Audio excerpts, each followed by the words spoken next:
ನಮಸ್ಕಾರ ಆತ್ಮೀಯರೇ, media house ಕನ್ನಡಗೆ ಸ್ವಾಗತ. ಆಂಕರ್ ಅನುಶ್ರೀ ಬಗ್ಗೆ ಇವತ್ತೊಂದು ಇಂಟ್ರೆಸ್ಟಿಂಗ್ ವಿಷಯವನ್ನ ನಿಮ್ಮ ಮುಂದಿಡ್ತಾ ಹೋಗ್ತೀವಿ.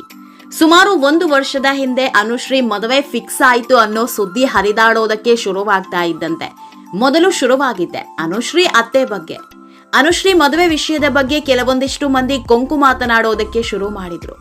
ಮೊಸರಲ್ಲೂ ಕಲ್ಲು ಹುಡುಕೋ ಜಾಯಮಾನದವರು ಎಲ್ಲಿದ್ರು ಸುಮ್ನಿರ್ತಾರ ಹೇಳಿ? ಕಂಡೋರ್ ಮನೆ ಹೆಣ್ಮಕ್ಳ ಬಗ್ಗೆ ಮಾತನಾಡೋದೇ ಇವರಿಗೆ ಬಾಯಿ ಚಪಲ. ಹೀಗಾಗಿ ಅನುಶ್ರೀ ಮದುವೆ ವಿಷಯದಲ್ಲಿ ಒಂದಿಷ್ಟು ಸುದ್ದಿ ಹರಿಬಿಟ್ಟಿದ್ರು. ಅನುಶ್ರೀ ಅತ್ತೆ ಮುಸ್ಲಿಂ ಅಂತೆ, ರೋಷನ್ ಮುಸ್ಲಿಂ ಅಂತೆ, ಹಾಗಂತ ಹೀಗಂತೆ ಅನ್ನೋ ಸುದ್ದಿ ಹಬ್ಬಿಸಿದ್ರು. ಇದಾದ್ಮೇಲೆ ಮತ್ತೆ ಅನುಶ್ರೀ ಅತ್ತೆ ಕ್ರಿಶ್ಚಿಯನ್ ಅಂತಾನು ಒಂದಿಷ್ಟು ಮಂದಿ ಸುಳ್ಳು ಸುದ್ದಿ ಹಬ್ಬಿಸಿದ್ರು. ಹೀಗೆ ಬಾಯಿಗೆ ಬಂದಂತೆ ಮಾತನಾಡೋರಿಗೇನು ಕಮ್ಮಿ ಇರ್ಲಿಲ್ಲ ಬಿಡಿ. ಆದ್ರೆ ಅನುಶ್ರೀ ಮಾತ್ರ ಯಾವುದಕ್ಕೂ ತಲೆ ಕೆಡಿಸಿಕೊಳ್ತಿಲ್ಲ. ನಾಯಿ ಬೊಗಳಿದ್ರೆ ದೇವಲೋಕ ಹಾಳಾಗಲ್ಲ ಅನ್ನೋ ಹಾಗೆ ಯಾವುದಕ್ಕೂ ರಿಯಾಕ್ಟ್ ಮಾಡ್ತಾ ಇರ್ಲಿಲ್ಲ.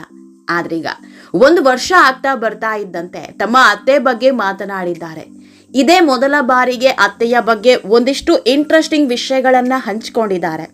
ಅತ್ತೆ ಸೊಸೆ ಅಂದ್ರೆ ಹಾಗಿರ್ತಾರೆ ಹೀಗಿರ್ತಾರೆ ಅನ್ನೋರೇ ಜಾಸ್ತಿ. ಅತ್ತೆ ಸೊಸೆ ಯಾವತ್ತಿಗೂ ಹಾವು ಮುಂಗುಸಿ ಅನ್ನೋರೇ ಜಾಸ್ತಿ. ಆದ್ರೆ ಅಂತವರ ಮಧ್ಯೆ ಅನುಶ್ರೀ ತುಂಬಾ ಸಂತೋಷವಾಗಿದ್ದಾರೆ. ಅತ್ತೆ ಸೊಸೆ ಅಂದ್ರೆ ತಾಯಿ ಮಗಳು ಅನ್ನೋ ರೀತಿ ಬದುಕ್ತಿದ್ದಾರೆ. ಹೀಗಾಗಿಯೇ ತಮ್ಮ ಅತ್ತೆ ಬಗ್ಗೆ ಹೆಮ್ಮೆಯಿಂದ ಹೇಳ್ಕೊಳ್ತಿರೋದು. ಇದೆಲ್ಲದ್ರ ಬಗ್ಗೆ ಇವತ್ತಿನ ವಿಡಿಯೋದಲ್ಲಿ ಹೇಳ್ತಾ ಹೋಗ್ತೀವಿ. ಅದಕ್ಕೂ ಮೊದಲು ನೀವಿನ್ನೂ ನಮ್ಮ ಚಾನೆಲ್ನ ಸಬ್ಸ್ಕ್ರೈಬ್ ಮಾಡಿಲ್ಲ ಅಂದ್ರೆ ಮಿಸ್ ಮಾಡಬೇಡಿ, ಈಗಲೇ ಸಬ್ಸ್ಕ್ರೈಬ್ ಮಾಡಿ. ಈ ವಿಡಿಯೋನ ಕೊನೆವರೆಗೂ ನೋಡಿ, ನಿಮ್ಮ ಅನಿಸಿಕೆಗಳನ್ನ ಕಾಮೆಂಟ್ ಮಾಡಿ. ಆತ್ಮೀಯರೇ, ಕನ್ನಡದ ಸ್ಟಾರ್ ನಿರೂಪಕಿ ಅನುಶ್ರೀ ಸದಾ ಹಸನ್ಮುಖಿ. ಆದ್ರೆ ಅವರ ಯಶಸ್ಸಿನ ಹಿಂದೆ ಅಷ್ಟೇ ಕಷ್ಟದ ಹಾದಿ ಇದೆ.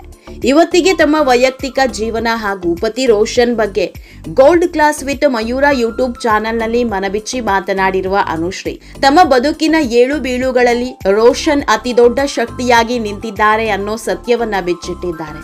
Is a great supporter. ಅವರು ತುಂಬಾ ಸಪೋರ್ಟ್ ಮಾಡ್ತಾನೆ. ನಾನು ಯಾವಾಗ್ಲೂ ರೋಷನ್ ಅವರ ತಾಯಿಗೆ ಬದ್ಧಳಾಗಿರ್ತೇನೆ. ವಾಸ್ತವಿಕವಾಗಿ ಅವನ ತಾಯಿ ಅವನಿಗೆ ನಮ್ಮ ಅತ್ತೆ ಕೊಟ್ಟಿರೋ ಸಂಸ್ಕಾರವೇ ಕಾರಣ. ಅವರು ವೃತ್ತಿಯಲ್ಲಿ ಟೀಚರ್ ಆಗಿದ್ದವರು. ಅವರಿಗೆ 3 ಮಕ್ಕಳು, ರೋಷನ್ ಮತ್ತು 2 ಹೆಣ್ಣು ಮಕ್ಕಳು, ರಮ್ಯಾ ಮತ್ತು ರಶ್ಮಿ ಅಂತ ಅವರ ಹೆಸರು.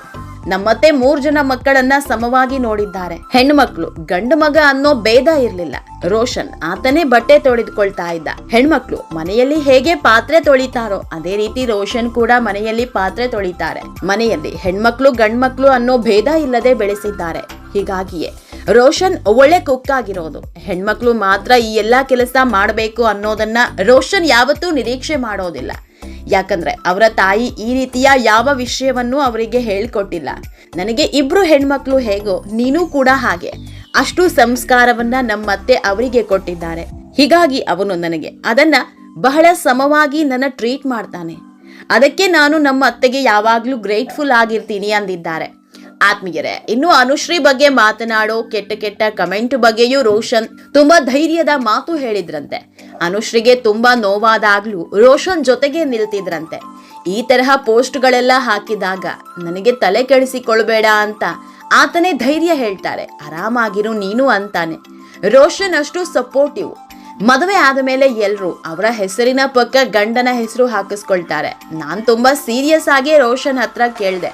ಅನುಶ್ರೀ ಎಸ್ ಅಂತ ಇದ್ದಿದ್ದ ನನ್ನ ಹೆಸರನ್ನ ಅನುಶ್ರೀ ಆರ್ ಅಂತ ಬಹುಶಃ ಇಟ್ಕೊಳ್ಬೇಕು ಅಂತ ಕೇಳಿದಾಗ, ಆ ಹೆಸರು ನೀನು ಸಂಪಾದನೆ ಮಾಡಿರೋದು, ನಿನಗೆ ಬೇರೆ ಯಾವುದೇ ಹೆಸರುಗಳ ಅಗತ್ಯ ಇಲ್ಲ. ಈ ಹೆಸರನ್ನ ಸಂಪಾದನೆ ಮಾಡಿರೋದು ನಿನ್ನ ತಾಯಿಯಿಂದ. ನಿನಗೆ ನನ್ನ ಹೆಸರು ಬೇಕಾಗಿಲ್ಲ. ನನಗೆ ಅದು ತುಂಬಾ ದೊಡ್ಡ ವಿಷಯ. ಅಷ್ಟು ಸಪೋರ್ಟಿವ್ ಮತ್ತು ಬ್ರ್ಯಾಂಡ್ ಮೈಂಡೆಡ್ ರೋಷನ್ ಅಂದಿದ್ದಾರೆ. ಆತ್ಮೀಯರೇ, ಈ ವಿಡಿಯೋ ನಿಮಗೆ ಇಷ್ಟವಾದಲ್ಲಿ ಲೈಕ್ ಮಾಡಿ, ಶೇರ್ ಮಾಡಿ, ಕಾಮೆಂಟ್ ಮಾಡಿ. ಇನ್ನೂ ನಮ್ಮ ಚಾನೆಲ್ನ ಸಬ್ಸ್ಕ್ರೈಬ್ ಮಾಡಿಲ್ಲ ಅಂದ್ರೆ ಮಿಸ್ ಮಾಡಬೇಡಿ, ಈಗಲೇ ಸಬ್ಸ್ಕ್ರೈಬ್ ಮಾಡಿ.